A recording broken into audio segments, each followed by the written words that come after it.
எல்லாருக்கும் வணக்கம். ஸோ இந்த வீடியோவில் வந்து பார்த்தீங்கன்னா நம்ம கலெக்ஷன்ஸ் அப்படின்ற ஒரு யூட்டிலிட்டி கிளாஸை பற்றி பார்க்க போகிறோம். ஓகேவா? ஸோ கலெக்ஷன் வேறு, கலெக்ஷன்ஸ் வேறு. ஓகேவா? ஸோ கலெக்ஷன் அப்படின்றது என்ன? இன்டர்ஃபேஸ், ஒரு ரூட் இன்டர்ஃபேஸ்ன்னு நம்ம பார்த்துருந்தோம். அதே கலெக்ஷன்ஸ் அப்படின்றது வந்து பார்த்திங்கன்னா யூட்டிலிட்டி கிளாஸ் அப்படின்னு நம்ம சொல்கிறோம். ஓகேவா? இது எதனால் நம்ம யூட்டிலிட்டி கிளாஸ் அப்படின்னு சொல்கிறோம் அப்படின்னா, ஸோ ஒரு கலெக்ஷன், இப்போ நம்ம ஒரு கலெக்ஷன் டைப் க்ரியேட் பண்ணியிருக்கோன்னு வச்சுக்கோங்களேன். ஸோ அரே லிஸ்ட் க்ரியேட் பண்ணியிருக்கோன்னு வச்சுக்கோங்களேன். ஸோ அந்த அரே லிஸ்ட் கலெக்ஷனில் நான் சில ஆப்ரேஷன்ஸ்லாம் பண்ணணும்னு நினைக்கிறேன். ஃபார் எக்ஸாம்பிள், நான் சர்ச் பண்ணணும்னு நினைக்கிறேன், ஒரு எலமெண்ட்டை ஷார்ட் பண்ணணும்னு நினைக்கிறேன், அதை நான் ரிவர்ஸ் பண்ணணும்னு நினைக்கிறேன், ரொட்டேட் பண்ணணும்னு நினைக்கிறேன். ஸோ இந்த மாதிரி நான் பண்ண வேண்டிய எல்லா ஆப்ரேஷன்ஸ்க்கான மெத்தட்ஸ் இருக்கு இல்லையா? ஸோ இதுக்கு எல்லாத்துக்கும் நான் தனித்தனியாக கோட் ரைட் பண்ணணும். கரெக்டாக? அவங்க என்ன பண்ணிட்டாங்க அப்படின்னா, இது எல்லாத்தையும் ஒரு பிளாக்குள்ளே போட்டு நமக்கு இன்பில்ட் மெத்தட்ஸாக ப்ரொவைட் பண்ணுறாங்க. ஸோ அதனால தான் இது யூட்டிலிட்டி கிளாஸ் அப்படின்னு நம்ம சொல்கிறோம். அந்த யூட்டிலிட்டி கிளாஸ் எல்லாத்தையுமே வச்சுருக்கிறதுனால தான், சரி, யூட்டிலிட்டி மெத்தட்ஸ்னு சொல்கிறோம் அதை எல்லா மெத்தட்ஸையும். ஸோ அந்த எல்லா மெத்தட்ஸையும் வச்சுருக்கிறதுனால தான் இதை யூட்டிலிட்டி கிளாஸ்னு சொல்கிறோம். ஓகேவா? ஸோ அப்போ இந்த கலெக்ஷன்ஸ் அப்படின்ற கிளாஸ் வந்து பார்த்திங்கன்னா ஒரு யூட்டிலிட்டி கிளாஸ்ன்னு நம்ம சொல்கிறோம். ஏன்னா அது யூட்டிலிட்டி மெத்தட்ஸை நமக்கு ப்ரொவைட் பண்ணுது. ஓகேவா? ஸோ அப்படி இந்த இதுவும் பார்த்திங்கன்னா யூட்டில் பேக்கேஜில் தான் இருக்குது. தென் இதில் இருக்கிற எல்லா மெத்தட்ஸுமே நம்ம யூட்டில் மெத்தட்ஸ் அப்படின்னு நம்ம சொல்லுவோம். ஓகேவா? இந்த கலெக்ஷன் கிளாஸ்க்குள்ளே இருக்கிற எல்லா இன்பில்ட் மெத்தட்ஸுமே நம்ம யூட்டில் மெத்தட்ஸ்னு சொல்லுவோம். ஓகேவா? ஸோ இந்த கலெக்ஷன் கிளாஸில் இருக்கிற எல்லா இன்பில்ட் மெத்தட்ஸுமே வந்து பார்த்திங்கன்னா இம்ப்ளிசிட்டாக ஸ்டாட்டிக்காக இருக்கும். ஓகேவா? ஸோ அப்போ நம்ம ஸ்டாட்டிக்காக இருக்கிறதுனால என்ன பெனிஃபிட்டு? ஆப்ஜெக்டே க்ரியேட் பண்ண தேவை, நம்ம கிளாஸ் நேம் வச்சு ஆக்சஸ் பண்ணிக்கலாம். அப்போ அதில் இருக்கிற சும்மா ஃபார் எக்ஸாம்பிளுக்கு ஷார்ட், ரிவர்ஸ் அப்படின்லாம் ஃபங்க்ஷன் இருக்குன்னு வச்சுக்கோங்களேன். இந்த ஃபங்க்ஷன்ஸ் எல்லாத்தையுமே நம்ம ஆப்ஜெக்ட் க்ரியேட் பண்ணி அவசியம் இல்லை, கிளாஸ் நேம் வச்சு ஆக்சஸ் பண்ணிக்கலாம். அப்போ நம்ம கிளாஸ் நேம் என்ன? கலெக்ஷன்ஸ். ஸோ அப்போ கலெக்ஷன்ஸ் டாட் ஷார்ட் ஆஃப் அப்படின்னு போட்டால் போதும். ஓகேவா? ஸோ அப்போ எல்லா இன்பில்ட் மெத்தட்ஸுமே, எல்லா யூட்டிலிட்டி மெத்தட்ஸுமே என்னவாக இருக்குது? இங்கே ஸ்டாட்டிக்காக இருக்குது. ஓகேவா? ஸோ ஸ்டாட்டிக்காக இருக்குன்னு நம்ம சொல்கிறோம். ஓகேவா? ஸோ அப்புறம் வந்து பார்த்திங்கன்னா சில யூட்டிலிட்டி மெத்தட்ஸை வந்து பார்த்திங்கன்னா நான் ஜென்ரிக் கலெக்ஷனில் யூஸ் பண்ண முடியாதுன்னு சொல்கிறோம். ஃபார் எக்ஸாம்பிளுக்கு வந்து பார்த்திங்கன்னா, ஸோ இப்போ நம்ம ஒரு கலெக்ஷன் வச்சுருக்கோன்னு வச்சுக்கோங்களேன். இன்டீஜர், ஃப்ளோட்டு, டபுள், கேரக்டர் இருக்குது. ஓகேவா? இதை நான் ஷார்ட் பண்ணணும்னு நினைக்கிறேன். எப்படி நான் ஷார்ட் பண்ண முடியும்? ஒரே டைப் ஆஃப் ஆப்ஜெக்ட்ஸ் இருந்தால் தானே ஷார்ட் பண்ண முடியும். வேறு டைப் ஆஃப் ஆப்ஜெக்ட்ஸ் இருந்தால் ஷார்ட் பண்ண முடியாதுல்ல.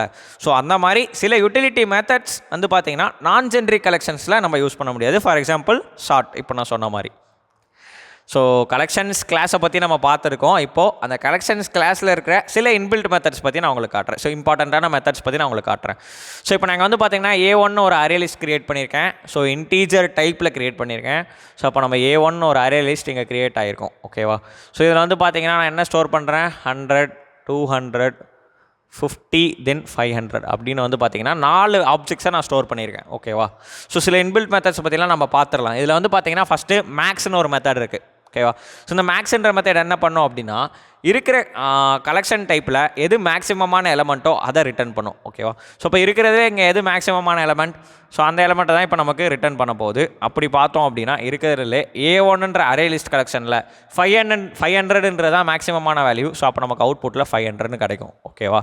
ஸோ அதே மாதிரி வந்து பார்த்திங்கன்னா கலெக்ஷன்ஸ் டாட் மின் ஆஃப்னு ஒரு மெத்தட் இருக்குது. அப்போ மின் ஆஃப், ஸோ இந்த மேக்ஸு, மின்னு, ஷார்ட் இது எல்லாமே யூட்டிலிட்டி மெத்தட்ஸ். அதை நம்ம எப்படி யூஸ் பண்ணுறோன்னு பாருங்கள். கிளாஸ் நேம் வச்சு யூஸ் பண்ணுறோம். ஏன்னா யூட்டிலிட்டி மெத்தட்ஸ் எல்லாமே ஸ்டாட்டிக்காக இருக்கும். ஓகேவா? ஸோ அப்போது கலெக்ஷன்ஸ் டாட் மின் ஆஃப்னு கொடுக்குறப்போ நமக்கு என்ன கிடைக்கும்? 15 கிடைக்கும். ஓகேவா? ஸோ ஏன்னா 15 தான் இருக்கிறதுலே மினிமம் வேல்யூ. இப்போது collections dot sort of A1 தரேன். ஸோ அப்போ இதை வந்து ஷார்ட் பண்ணி நமக்கு தரப்போகுது A1. ஸோ அப்போ A1 வந்து பார்த்திங்கன்னா 50, 100, 200, தென் 500 இப்படின்னு வந்து பார்த்திங்கன்னா நமக்கு அவுட்புட்டில் கிடைக்கும். ஓகேவா? ஸோ அப்போ ஷார்ட் பண்ணி தந்துடுது நமக்கு. எதனால்? யூட்டிலிட்டி மெத்தட்ஸ்னால். ஓகேவா? தென் ரிவர்ஸ் பண்ணுறோம் அதை. ஸோ அப்போ ரிவர்ஸ் பண்ணால் நமக்கு என்ன கிடைக்கும்? A1 ஆஃப், அப்போ 500, 200, 100, 50 அப்படின்னு கிடைக்கும். ஓகேவா? ஸோ அப்போ ரிவர்ஸ் மெத்தட் என்ன போது நம்ம கலெக்ஷன் டைப்பை கம்ப்ளீட்டாக ரிவர்ஸ் பண்ணி தரப்போகுது. ஓகேவா? அப்போ நம்ம அரே லிஸ்ட் கலெக்ஷன் இவங்க கம்ப்ளீட்டாக ரிவர்ஸ் ஆயிடுச்சு. நெக்ஸ்ட் ரீப்ளேஸ் ஆல் அப்படின்னு ஒரு மெத்தட் இருக்குது. ஸோ அப்போ இந்த ரீப்ளேஸ் ஆல் அப்படின்ற மெத்தடில் 3 பேராமீட்டர் என்னென்ன? ஒன்று நம்மளுடைய அரே லிஸ்ட் கலெக்ஷன் நேமு, இன்னொன்று என்ன வேல்யூ, அதாவது ஓல்டு வேல்யூ அதை நம்ம என்னவா ரீப்ளேஸ் பண்ண போகிறோமோ அந்த வேல்யூ. ஸோ அப்போ இந்த ரீப்ளேஸ் ஆஃப் ஆல் மெத்தட் என்ன பண்ண போகுது அப்படின்னா 100ன்ற வேல்யூ எங்கெல்லாம் அக்கர் ஆகுதோ அந்த இடத்துல எல்லாத்துலேயுமே எரேஸ் பண்ணிவிட்டு நம்மளுடைய புது வேல்யூவை அங்கே இன்சர்ட் பண்ணிக்கும். ஓகேவா? ஸோ நாங்கள் ரீப்ளேஸ் ஆஃப் 100,199 கொடுத்ததுனால என்னோட அரே லிஸ்ட்டில் எங்கெல்லாம் 100 அக்கர் ஆகுதோ அந்த இடத்துல எல்லாத்துலேயும் 199ன்றது ரீப்ளேஸ் ஆயிரும். ஸோ அப்போ நம்ம பார்த்தோன்னா ஒரே இடத்துல தான் 100 அக்கர் ஆகிருக்கு. ஸோ அது எரேஸ் ஆகிட்டு 199 நமக்கு மாறிடும். ஓகேவா? தென் வந்து பார்த்தீங்கன்னா ஷஃபுல் அப்படின்ற மெத்தட் என்ன பண்ணோம் அப்படின்னா ரேண்டமாக நம்மளுடைய அரே லிஸ்ட் கலெக்ஷனை ஷஃபுல் பண்ணி தரும். ஓகேவா? ஸோ இந்த 4 எலமெண்ட்டும் பார்த்தீங்கன்னா அதுக்குள்ளே மாற்றி வேறு இடத்த வந்து பார்த்தீங்கன்னா அது ஷஃபுல் பண்ணிவிட்டு அதை ரிட்டர்ன் பண்ணும். ஓகேவா? ஃபார் எக்ஸாம்பிளுக்கு வந்து பார்த்தீங்கன்னா இப்போ இது வந்து பார்த்தீங்கன்னா 500 இருந்தது லாஸ்ட்டாக போகலாம். ஸோ 250 199 500.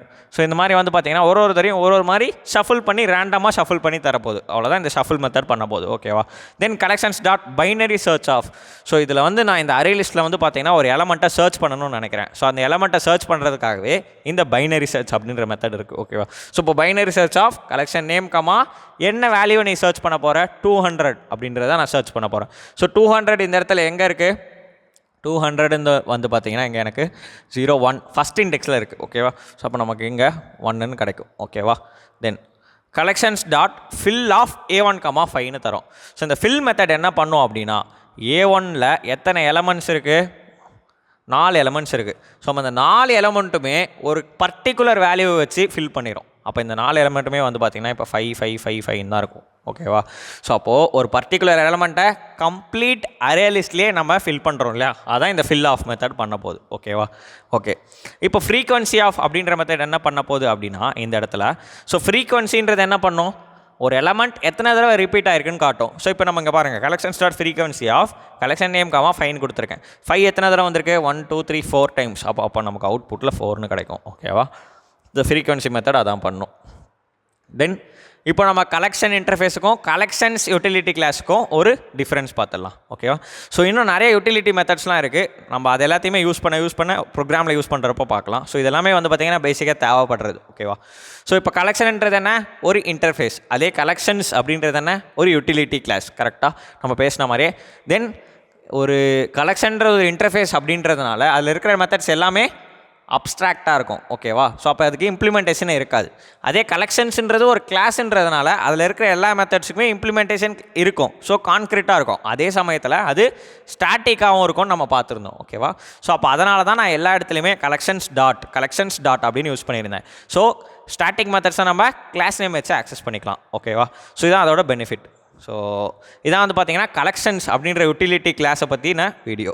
அதில் இருக்கிற இன்பில்ட் மெத்தட்ஸை பற்றி நம்ம பார்த்தோம். ஓகேவா? ஸோ தொடர்ந்து சப்போர்ட் பண்ணிகிட்டே இருங்க. இந்த மாதிரி வீடியோஸ் வந்துகிட்டே இருக்கும். ஸோ இன்னும் கொஞ்ச நாளில் வந்து பார்த்திங்கன்னா இந்த ஜாவா சீரிஸை நம்ம கம்ப்ளீட் பண்ண போகிறோம். நன்றி.